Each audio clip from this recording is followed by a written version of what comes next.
저번 영상에서 밥을 먹으면서 얘기를 했던 것처럼 오늘도 밥 먹으면서 얘기를 해보려고 하는데요. 오늘 주제는 그런 생각이 좀 들더라고요. 인간관계에 있어서 이 사람 나한테 도움이 되는 사람인지 아닌 사람인지 잘 모르겠는 그런 순간이 살다 보면 있거든요. 이 사람을 끊어내야 되나 말아야 되나 이런 고민이 드는 순간들이 저도 참 많았던 것 같아요. 근데 그때 어떻게 했고 어떤 특징들이 있었고 뭐 이런 것들을 좀 돌아보고 회상하면서 이야기를 좀 떠들어 보려고 하는데요. 관계를 유지하면서 친구든 뭐 여자친구 남자친구든 간에 이 관계가 맞나? 라는 생각이 들었다는 것 자체가 다시 한번 검토는 해볼 필요가 있다고 생각이 들어요. 왜냐면 너무 잘 가고 있고 내가 이 사람으로 인해서 플러스를 받고 있다면 그런 생각을 할까요? 굳이? 그러니까 그런 생각이 드셨다면 제 말이 다 정답은 아니지만 나는 이런 경우가 있는지 없는지 좀 검토해 보시는 게 좋지 않을까 싶어요. 우선은 가장 제일 중요한 건 그런 생각이 드는 대상하고 심리적으로 육체적으로 너무 가까울 수 있어요. 그런 경우에는 이 이성적인 판단이 좀 안 되는 경우가 많은 것 같아요. 고등학생들이 막 오토바이 타고 막 나쁜 짓을 할 때가 있잖아요.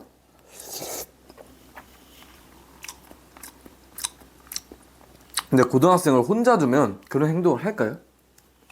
거의 안 할 확률이 높습니다. 다수가 되면 그 사람한테 영향을 받거든요. 그런 것처럼 내가 만나고 있는 그 사람하고 잠시 떨어져 보는 거예요. 그러니까 손절해라 이게 아니라 잠깐 내가 그런 의구심을 가진 상태로 그 사람을 대하다 보면 이게 정말 가까이 있을 땐 몰라요. 근데 조금만 떨어져서 3발자국 5발자국만 떨어져서 보잖아요. 그럼 저 행동은 좀 비정상적이지 않나?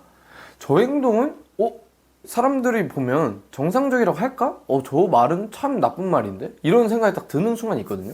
와, 쟤는 어떻게 저런 말을 하지? 이런 생각이 들 때가 있어요. 근데 내가 그 친구한테 아무런 의구심도 갖지 않고 너무 관계가 가까운 상태에서 바라보면 그냥 얘가 장난치는 건데 뭐 그러니까 얘가 뭐 그런 거지, 좋은 게 좋은 거라 이렇게 되거든요. 근데 이 좋은 게 좋은 건 없어요. 좋은 게 좋은 거면 애초에 그 좋은 상태 그대로여야지 그런 말과 행동하지 않습니다. 내가 그 사람보다 사회적으로 아니면 뭐 금전적으로 잘 나가든 잘 못 나가든 그 어느 경우든 이런 말을 하는 사람들이 있어요. 야, 너는 뭐 돈 많으니까, 야, 너는 뭐 근데 아직은 좀 잘 모르니까 이러면서 너는 어떻다 너는 어떻다. 그러니까 본인이 저에 대한 정의를 내려버리는 사람들이 있어요. 그러니까 나는 그렇게 인정하거나 말하지 않았는데 내가 어디 회사에서 뭐 일을 하는데 너는 아직 모르겠지, 그냥 뭐 이런 식으로. 그러니까 아니면 야, 내가 뭐 요새 커피 한 잔 사 먹을 돈도 없다, 근데 너는 돈 많으니까 그런 걱정 안 하겠지? 약간 이런 식? 제가 말씀드린 예시는 너무 극단적으로 띠꺼운 예시긴 한데 그냥 이런 식으로 너는 뭐 어쩌고 너는 뭐 어쩌고 이런 식으로 나에 대해서 왜 제가 정하지?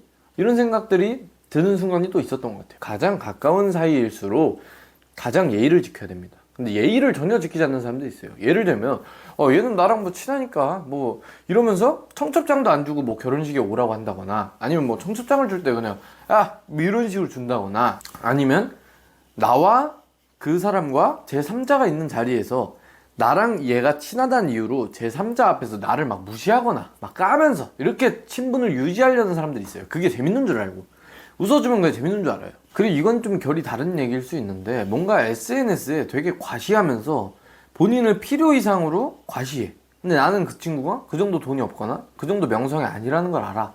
근데 그거를 내 앞에서도 서슴지 않고 되게 당연하다는 듯이 해. 과시 행위 자체가 별로 그 사람이 질이 좋은 행동일 수는 없습니다. 왜냐면 나는 그 친구랑 가까우니까 되게 이 사람의 치부라든지 이런 되게 세부적인 상황을 다 알아. 근데 얘가 미디어라든지 아니면 뭐 카톡, 인스타 어디서든 아니면 다른 데 가서든 내가 알고 있는 모습과 정반대의 말을 해. 그럼 그 사람은 내가 없을 때 나를 험담할 확률도 높고 나에 대해서도 어디 가서 본인이 유리하게 말할 확률이 높아요. 그리고 마지막은 뻔히 아시겠죠.